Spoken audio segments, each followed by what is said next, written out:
Un spectacle pour le grand public. Ça, c'est le premier effet de tout défilé militaire. Mais pour les experts aussi, ce que l'on a vu hier à Moscou n'avait pas beaucoup de précédent. Voici les plus gros de tous les missiles intercontinentaux, les Topol Yars. Leur portée, 11 000 km, avec une marge d'erreur de 250 mètres sur la cible. Leur vitesse, 25 000 km/h, en font de potentielles menaces pour le territoire des États-Unis, d'autant que ces missiles peuvent être équipés de têtes nucléaires. Vladimir Poutine a aussi voulu présenter au monde les chars Armata, jusqu'alors top secret.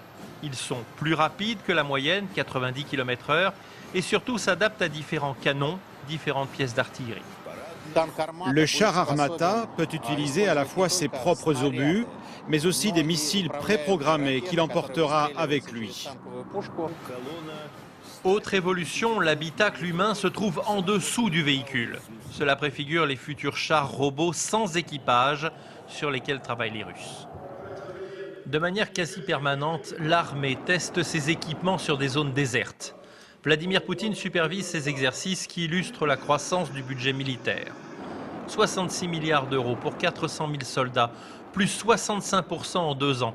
Une ambition qu'il justifie par le contexte international.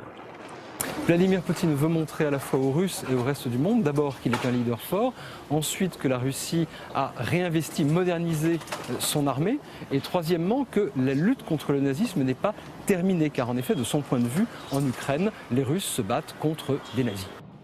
Une armée qui a aussi d'étonnants talons d'Achille. Elle n'a pas, par exemple, de porte-hélicoptère.